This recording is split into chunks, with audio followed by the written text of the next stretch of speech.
Welcome back to the Daily Drum on WHUR and Sirius XM Channel 141. I'm Harold Fisher. It has been a very rough day on the roads in the DMV. The remnants of Tropical Storm Debbie left the road slick and dangerous. An accident involving 8 vehicles this morning on the Beltway caused a fuel spill and a major backup in Montgomery County. Now, even if you didn't experience that, you've seen drivers making up their own road rules. This was especially the case when it comes to speeding, running stop signs, and red lights. Yes, driving has truly become a real hazard.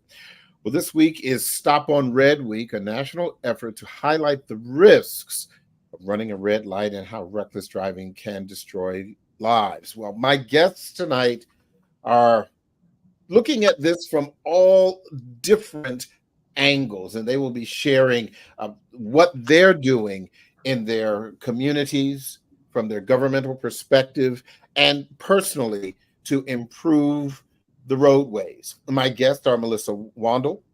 She is president of the National Coalition for Safer Roads. Regina Ali is manager of public and governmental affairs for AAA.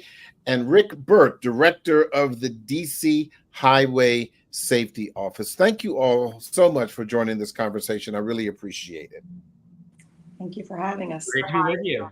Sure thing. Let me first just ask you, Regina, from your perspective, what the heck is going on the roads with drivers these days? People just seem to want to do whatever it is that they want to do. That is exactly what we're seeing on our roadways, Harold. And unfortunately, it's not just here in our region in the DMV. This is something that we really did start to see with the pandemic, where there were less cars on the road, less people driving, but those who were driving much more dangerously. We were seeing increased dangerous, risky behaviors.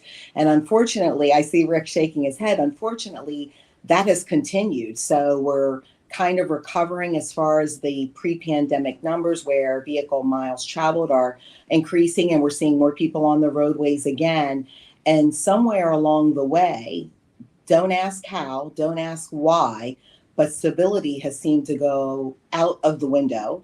And we are seeing people, driving at increasingly high speeds. We're seeing all sorts of crashes, impaired driving related crashes. We're seeing motorcycle crashes, lots of motorcycle fatalities in our region, unfortunately, just in the past few months.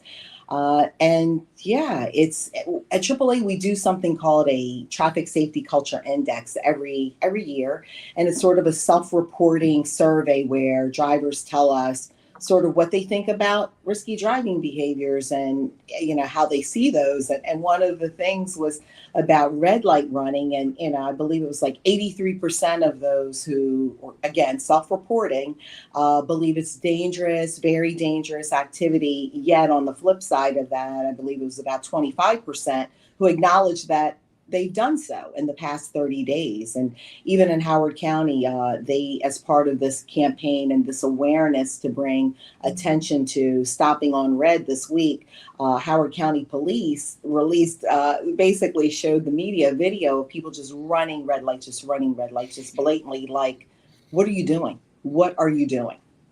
Yeah, that's the question I often ask when I'm driving around. What are you doing? What are you doing? And certainly it is, at best, it's annoying, but at worst, it can be tragic. And Melissa, that is your story and how you got to be here. If you don't mind, kind of sharing your story and the personal loss that drove you literally to stand up for traffic safety. Absolutely. Thank you. I'd love to. But first I'll say, National Stop on Red Week is my Super Bowl. It's when I like to move people to really go out and do those roadside campaigns. And that's what we're doing in Florida in the past 2 days, District 5, Ocala, and Orlando. I've been here, and what we've done is we go out to those intersections. We hold press conferences, go out to those intersections, remind people to stop on red, remind people to stop on red before they turn right, if they can turn right, because pedestrians are in the crosswalk, bicyclists, they're here in Florida, they are motorists. So it's really about being eye to eye with people and reminding them, not just people in the industry, but we need to be out there on the streets. On October 24th of 2003, my husband and I had been married for 1 year and 5 days. We were expecting our first child. We were really excited, about life. We had a brand new home. Both always gave back. We did our thing, with our jobs and our giving back. And my brother was living with us at the time. He wanted to see if he wanted to stay in Florida, wanted to move to Florida. And he and my brother and my husband decided to just go out and have a bite to eat. And my husband begged me to go with him. And I just said, I don't really feel good because of the pregnancy. I'm going to stay behind. And he said, but I love you and I'm going to miss you. And I said, well, I love you too, silly, but I'm going to see you in 2 hours. 2 hours later, I got a phone call. That at a mile from my home, the very last intersection, my brother was driving, my husband was the passenger. They were stopped at a red light. The left arrow turned green for my brother to proceed through it. And when he did, a motorist traveling anywhere from 48 to 52 miles an hour ran that light. And the only thing that stopped their vehicle was my brother's vehicle. And, unfortunately, I got that call. that I was needed immediately at the intersection. And here I am, 9 months pregnant, and I'm hopping in my car. And I still see myself there today, 20 years later, and I am pleading with God not to take my husband. I'm pleading. And I get to the intersection, and there's just lights and sirens everywhere, and the world just stops. And I knew that I needed to take care of my baby that was growing inside of me, that was going to be here any day. And so there was a calmness about me that I can only explain was from God. And I walked up in that intersection, and they were working on my husband, and my brother was already in the ambulance. And the end of the day, because we don't have the whole time to tell the story, but at the end of the day, what happened is my brother was seriously injured. My husband, my beautiful husband of 1 year and 5 days and 2 weeks from being a dad, was killed. His aorta tore from the side impact, and he died right there on impact. Today, my brother is emotionally and physically debilitated. He's 51 years old. He can't work. His body was just beat up in that crash, and he was emotionally debilitated, opioid addiction. Everything that you could think of that happened. The domino effect is real. So I wanted to take a stand and I didn't want to be a broken mommy. So I started working to try to find a way to curb the behaviors of red light running. So that initiative led me to, pull in my representatives, my senators, my law enforcement, everybody in my area to pass a bill. And for 5.5 years, I'd go to Tallahassee and share my story and just get people to understand that we needed to pass some kind of legislation, which I really truly researched the red light safety cameras to see what programs were working, what programs were not working, how could they aid our motorists. And on May 13th of 2010, the Mark Wandel Traffic Safety Act was passed in the state of Florida that allows red light safety cameras to be utilized at these intersections. And so, but you can't stop there as an advocate. I can't stop there and just say, okay, the bill passed, I'm done, I'm gonna walk away now. You can't, you have to stay with it. You have to stay with the policymakers, because 12 years they tried to repeal that bill. Wow. Good working bill. So imagine you pass a bill and then it's 2024 now, and It started in 2004. My husband died in October 2003. Started in 2004. The bill passed in 2010, and then that bill was in repeal until 2023. So, and it's a good working bill. Money goes back to the trauma centers. Money goes back to the Miami Project for Paralysis. So we're doing good things. And at the end of the day, you want to mitigate crashes. What happens after somebody? You could sit there and try to pass, go to the judges and try to throw people in jail. What is that going to do for anybody? You want to educate people before, and that's what the red light safety cameras do. They educate prior to running that red light, because at the end of the day, a violator doesn't win, and neither does the victim. And so it's automated enforcement, education, advocacy, engineering. It takes law enforcement. It takes all of us working together to stop this nonsense and curb these behaviors at the end of the day. First of all, I want to extend my condolences, however long ago it was, for the loss of your husband. That is a horrible, very, very, very important story. And we certainly applaud the work that you are doing as it relates to, first of all, red light cameras, and even more broadly speaking. Rick, I want to ask you, a lot of people are not familiar with the DC Highway Safety Office. Kind of break down what the office does. Yeah, thanks, Harold. I mean, first, Melissa, I continue to stand in awe of you. In short, our office stands and works to make sure that Melissa's story isn't repeated.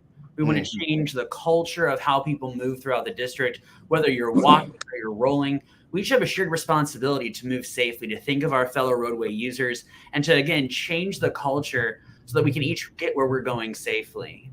Roadway crashes have been on the rise in the district, and the mayor has issued an ambitious but necessary call to action. We call it Revision Zero, because no loved one should be lost to something that's totally preventable because of selfish actions, particularly the selfish action of choosing to make that last minute dash to make the intersection, to make that light. There is no meeting, no event, no moment that's worth ending someone's life. And so our office focuses on the behavior side. How can we help people rethink the choices that they make and make better choices so that our roadways can be safe for everyone? A lot of people, obviously, when they think of driving in the District of Columbia specifically, and one of the other complaints is, they talk about red light cameras and speeding cameras.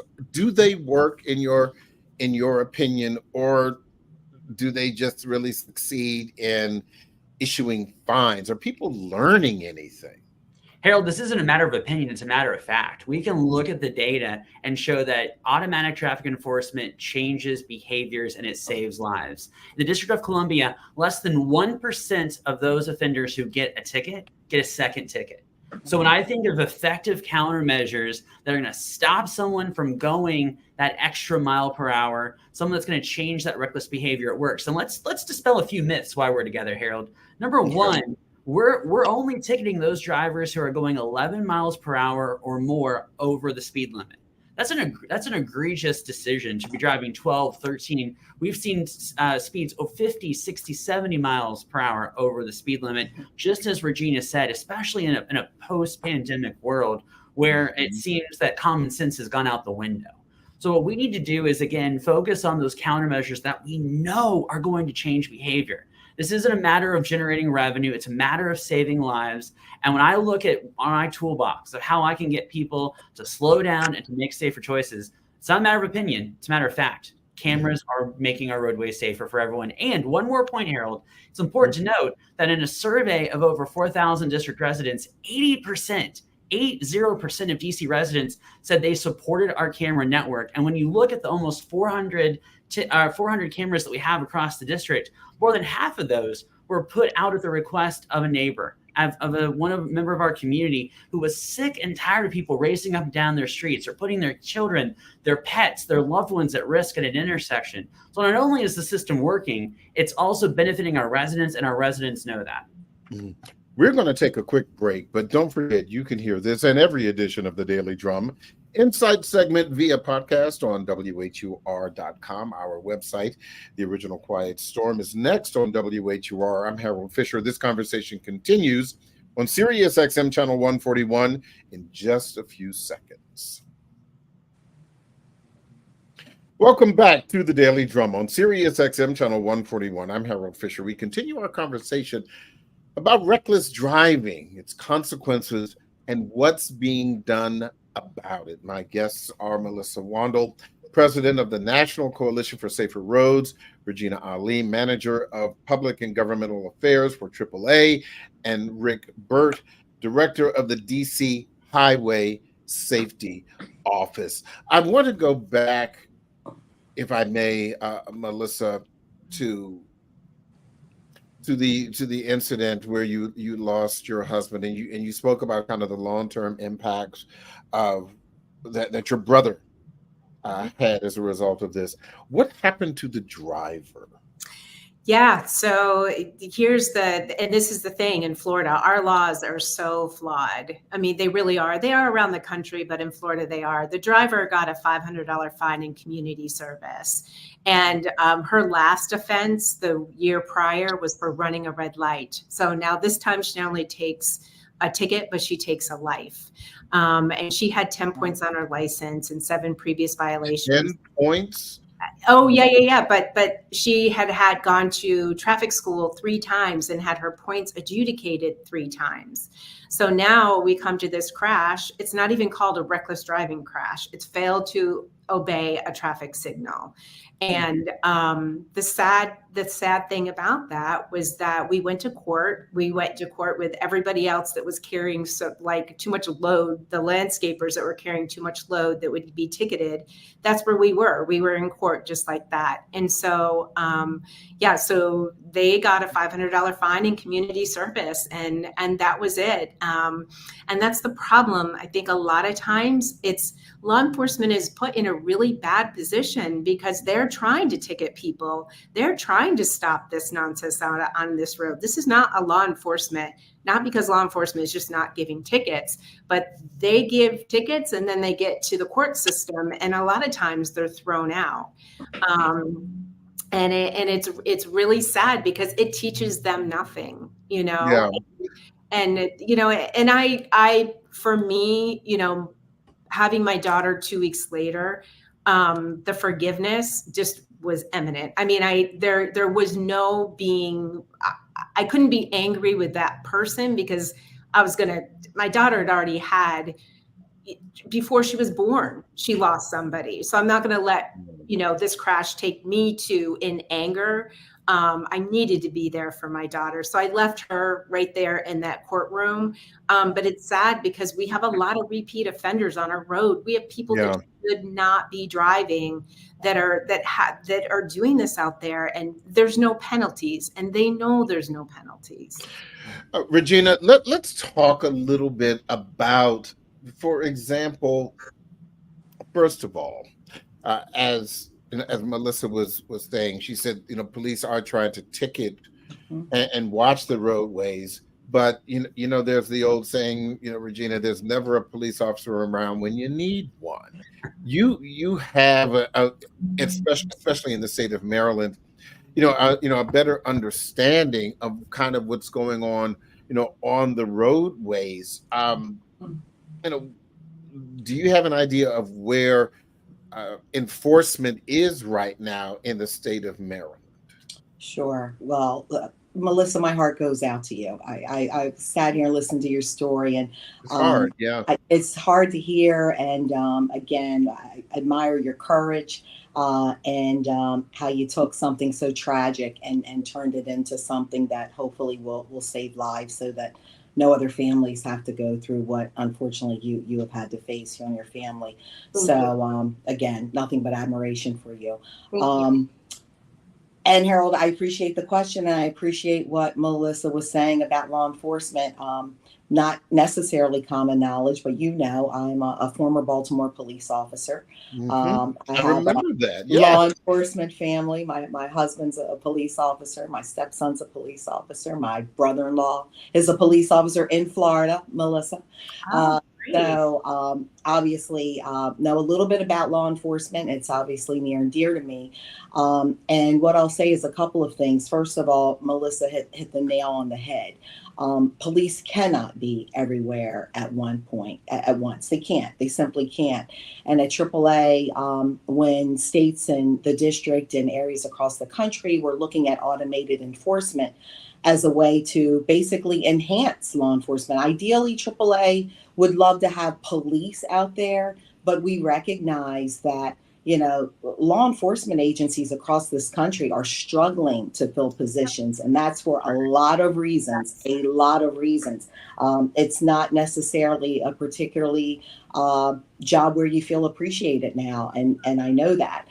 So law enforcement agencies are having a hard time filling positions, and those positions that are filled, in many cases, police are obviously overstressed, particularly in urban areas where, not that traffic safety isn't an issue, because it is, or a concern, but because unfortunately, particularly in urban areas, as you know, there are lots of other crimes going on, more violent crimes such as shootings and homicides and things of that nature. So I don't think that it's not a concern of police, because obviously it is, but their numbers are down. So for that reason, certainly AAA supports automated enforcement as long as it's done in the interest of traffic safety. And Rick is right. Studies have shown that automated enforcement and the use of automated enforcement cameras does actually curb behavior. It actually changes behavior.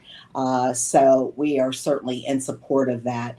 In Maryland, obviously, there are speed cameras in work zones. There are speed cameras in school zones. And then, of course, there are red light cameras as well. But, of course, it varies from county to county within the state. Some counties don't have any, and some do. But it certainly is a very important tool to help law enforcement, who certainly cannot be everywhere at once.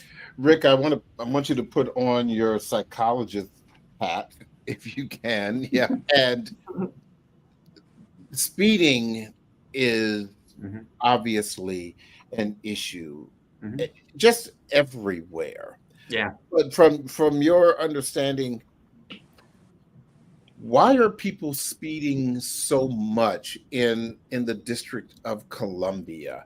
Who are the people who are seeming to have no respect for the rules of the road?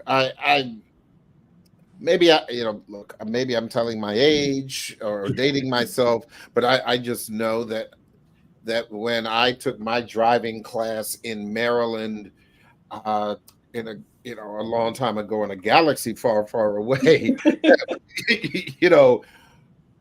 it was really impressed upon us how important it was to obey the rules of the road. And I was, as a young driver, I get it. I wasn't always the best, the safest driver. You're a young person, but speeding, a couple of speeding tickets. Yeah, I got busted, running a stop sign. Look, that was enough for me. Yeah, we won't ask you to incriminate yourself anymore, Harold. But it was never in the District of Columbia. Thank you. We appreciate that. I still think I have a ticket I need to pay that's about 30 years old in Hyattsville. But okay. I'll call my partners in Hyattsville and let them know. No, I'm kidding. I think you bring up something that isn't just an epidemic in the District of Columbia. It's a national epidemic. And Regina can certainly talk to those trends that we're seeing nationally. The AAA Foundation have been have been doing a fine job of capturing. I think we have to call it what it is. Speeding is the most broken law in America. If you talk to safety advocates, non-safety advocates, Republicans, Democrats, Independents, people in the North, people in the West, there's a natural tendency in our culture to want to push those limits. I find it ironic that we call it the speed limit. And if you ask anybody what speed they go, they're probably going to tell you about 5 over the limit. Our engineers, particularly in the district, have done a fabulous job. Mayor Bowser has made historic investments in finding ways to reduce speed. We are one of the first municipalities in the country to lower the default speed limit to 20 miles per hour across the district. Every neighborhood, every area, we know that 20 is plenty as our educational campaign, because we know slowing people down increases the likelihood of survivability for our most vulnerable roadway users, our pedestrians, our bicyclists, our unicyclists. We live in a vibrant and active transportation network here in the district. I'm a proud DC resident, and when I walk my dog or bike to work, I'm seeing those same behaviors that you're describing. But infrastructure is part of that. You've already heard a little bit about enforcement and some of the things we're doing on enforcement. We're also looking at non-traditional measures that we can do to keep our folks safe. We are the first state, I'm going to speak it into existence, we're the first state in the country to enact a registration fee for higher weighted vehicles. So the more your vehicle weighs, the more you pay in the District of Columbia. Larger vehicles create a larger risk on our roadways. It's plain and simple. It goes back to Harold, our days of physics, right? Acceleration times velocity equals inertia, something like that. You can tell I wasn't a physics major. But the physics of it is the bigger your vehicle, the more it weighs, the more of a risk it is on our roadways, the more of a challenge it creates in maintaining our infrastructure, the challenges it creates with our environment. And keeping our environment clean. So we know that if we can pull some of these policy levers, some of which you've already heard us talk about, and the effectiveness of our ATE, the more we can support our Metropolitan Police Department. MPD is doing a fabulous job of ramping up traffic enforcement. They have started a weekly traffic safety checkpoint. Every week throughout the district on a random day, they're focused on our high injury network.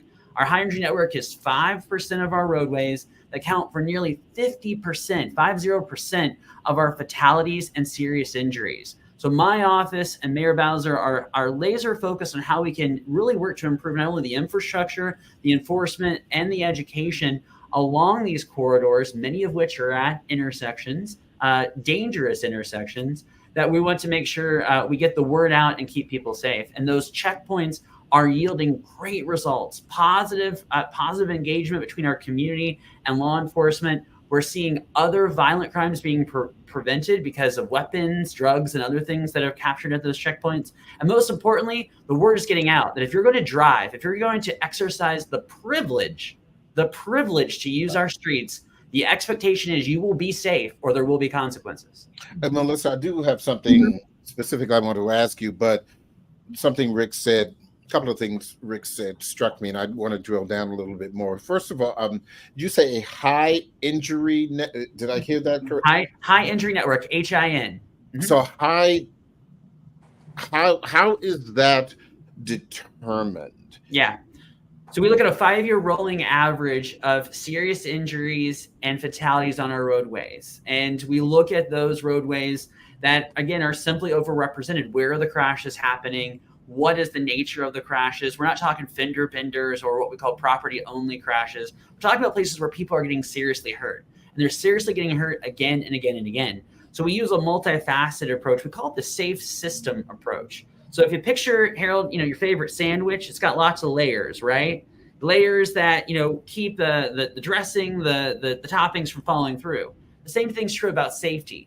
We layer these levels, whether that be, making safer roads. That's our first line of defense. We re-engineer the high injury network, and Mayor Bowser has made historic investments in our bus priority projects, not just to make them bus priority projects, but guess what? Every time you get on or off a bus, you then become a pedestrian. So we're looking at how we can re-engineer our bus network to make sure our pedestrians are protected the minute they step off that bus until the minute they step back on.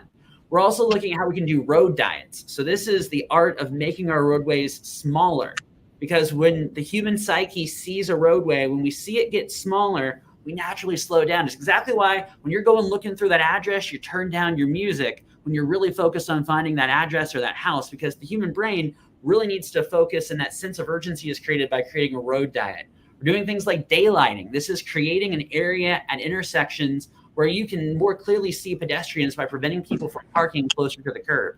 I could go on and on about the infrastructure investments, but back to that sandwich, when we realize that people are going to make mistakes on our roadways, if our engineering fails, that's where we lean on our enforcement. How can we support law enforcement in equitably enforcing our laws for all roadway users? How can we support safer speeds, which we've already done? Mayor Bowser supported and led the charge to lower that speed limit. How do we get people to slow down? And then that last layer I'm going to focus on is our post-crash care. When all else goes wrong, our EMTs are truly our goalies to stop that tragic incident from becoming a fatality. So how can we invest in FEMS and our hospital network to make sure we're getting world-class care to folks, getting them to the right hospital, to level 1 trauma centers as quickly as possible to keep people alive? Carol, I'll leave you with this scary statistic. Last year, we lost nearly 43,000 people on our roadways nationally. 40% of them were alive when first responders first arrived on the scene. So nationally, we got to support EMTs and our EMS staff to find ways to keep people alive when crashes do occur. Melissa, when Rick was speaking earlier, before I asked him that next question, you were kind of vigorously nodding your head. What was in your thought process about what he was sharing? As far as on the roads. Because obviously speeding is definitely one thing, but just people just not obeying. Yeah. So we live. That's amazing to me. Yeah, we live in a fast-paced, multitasking society. Okay, Yeah. so we're doing everything. I'm not just talking about a phone. We're thinking about where are we going to pick up the kids? What are we going to get for dinner? What are we going to do next week? Oh, I got to go to town. I got to work. Oh, I'm working 1, 2, 3 jobs, right? We're doing all of that in our vehicles. We live in this disrespectful culture.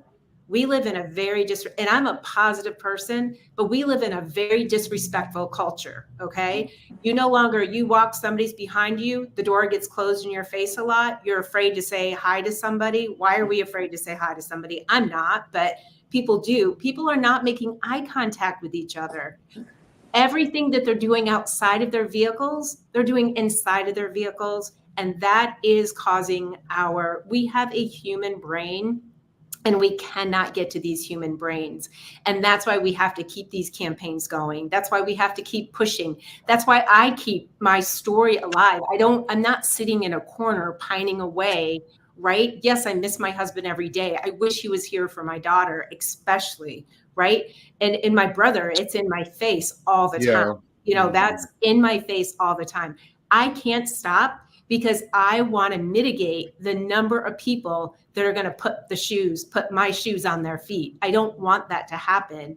And so we have to continue doing what we all do. You getting this information out on the media and radio, this is so important to the work that the three of us do, right? So you can't do what I do, I can't do what you do, but together we can all do it, right?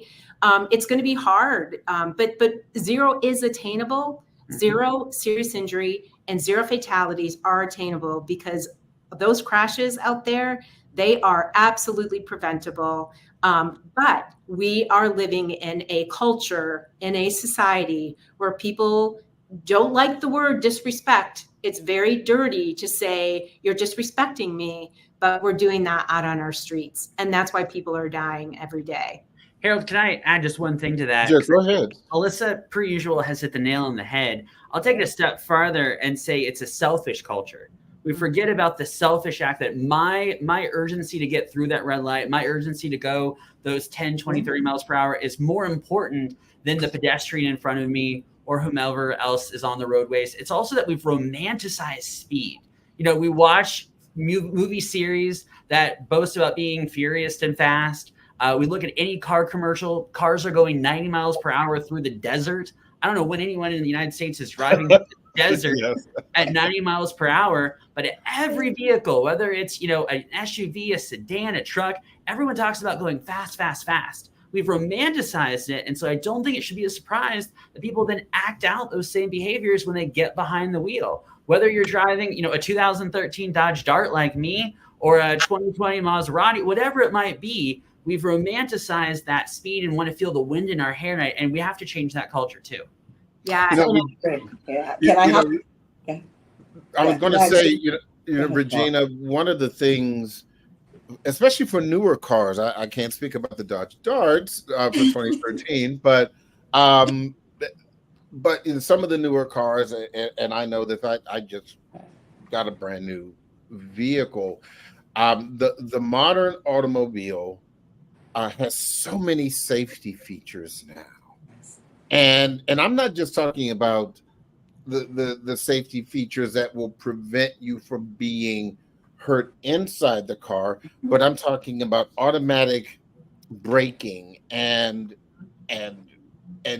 literally bells and whistles and noises. I just last week I glanced down and the car in front of me hit its brakes, and when I looked, and before I could look back up, I was, because my car had applied the brake on its own. Yes, I'm still trying to, figure out where the transporter and the dilithium crystals and the phasers and and where Mr. Spock sits in my car.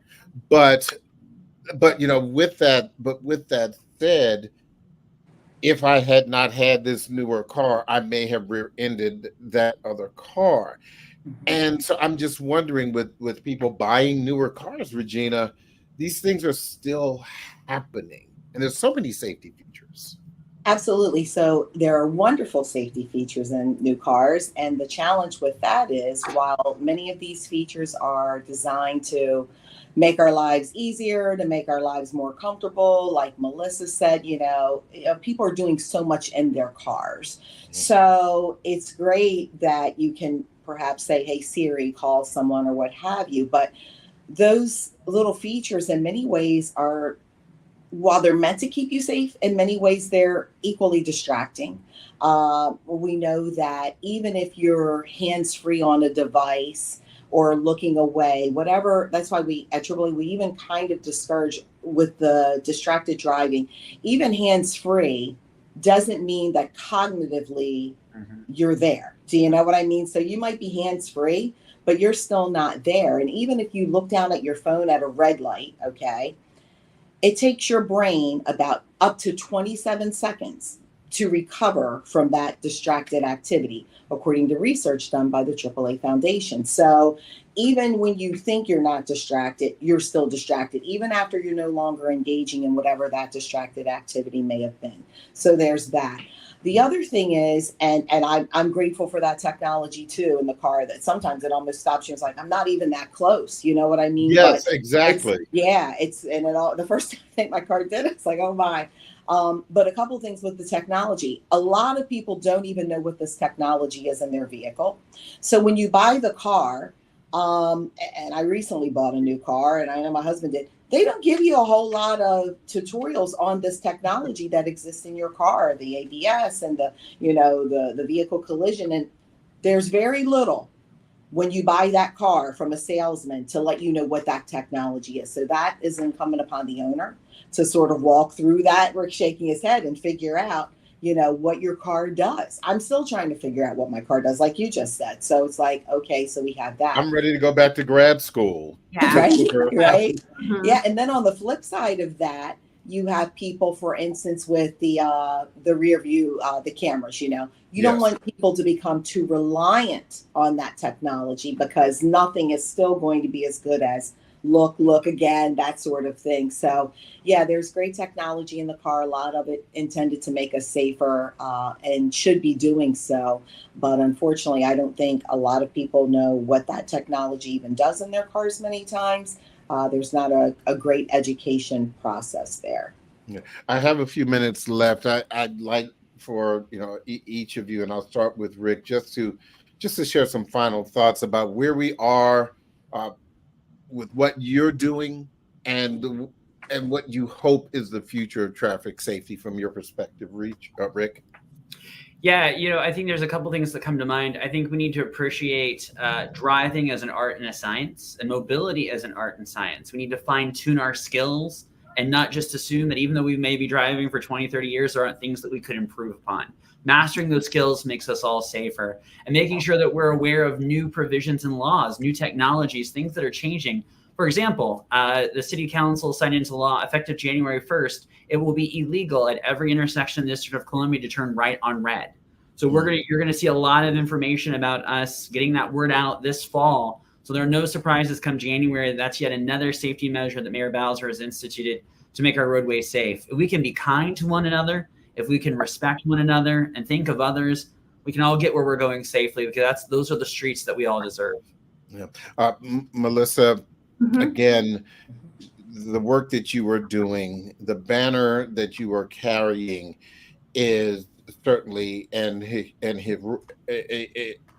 heroic banner. But as you said, there's more work to be done. Obviously, this is an ongoing thing. Your final thoughts? Yeah. So first of all, I think we have to all engage with our policymakers, because at the end of the day, they're the ones that we're all doing what we need to do. But at the end of the day, we need to bring our policymakers into the conversation. So if we can do that, it can really, truly help us get to zero. We have to continue those campaigns. Those outreach campaigns are so important. I can't tell people how important it is, because then you're talking eye to eye to motorists, bicyclists, pedestrians, motorcyclists, they're all out there. You're talking to them. We have to continue those programs. We cannot get reliant on these brand new cars with all of this. And I mean no disrespect whatsoever, but I'm telling you, there are so many people that cannot afford those vehicles. So we cannot sit there and rely and say, well, we're going to be safer because we have those vehicles. Yes, they do. They help us. They aid us, but they're not going to help us all. We have to get back to our minds. We are the drivers. We are the mindful people. We can't take us out of our vehicles. It is not going to happen in our lifetime. And so we have to continue that conversation that, like Rick said, it's that kindness. And that's not sounding campy. That's not being, oh, we're all positive and we're kind and we love each other. Yeah, we want that in the real world. But at the end of the day, we just want to respect one another, because it's up to us. You know what? We have the opportunity each and every single day while we're on our roadways to either save a life or end a life. So I'm urging people today to be mindful. If you're a bicyclist, if you're a pedestrian, you're a motorcyclist, unicyclist, a motorist, please be mindful so that together we can all save lives, because we need to drive down heartache on our roadways. And I know that we can do it. Just like I always told my daughter, we can do hard things. Yeah. Regina, real quick, a final word from you. Sure. So a couple of things, and just I guess the quickest would be the whole disrespectful culture. I like that, what Melissa said, and Rick, with kindness. It's like common sense. And common sense doesn't seem to be that common anymore. And it's not just on our roadways, but particularly on our roadways, it's not that common. And as far as engaging policymakers, I think that is so crucial. We do a lot of that at AAA with our advocacy work, but I will say this. I know in Maryland, we've passed some really great laws. We really have. And you can have the best laws on the book in the world, but it's incumbent upon drivers to recognize the huge, not only privilege it is to drive, but with that privilege, the great responsibility that comes with that you can, get in a car and literally take someone's life because of your carelessness, because of your selfishness. And I think that, again, you can have laws and you can legislate yourselves to death. But at the end of the day, as drivers, we must be respectful of the law. And it's almost like that's gone out the window. And we have to find a way to get back to that. Melissa Wandel, Regina Ali, Rick Bird, thank you all so much for sharing this in this very important conversation. Hopefully someone in the hearing of it will think again about speeding, about breaking the laws, and hopefully everyone gets home safe. Thank you all so very much. Thank you. Thank you, Harold. That is the Daily Drum for this Friday, August 9th. For News Director Renee Nash, reporters Millette Green and Bramante Bryant, I'm Harold Fisher. Good night and have a wonderful and safe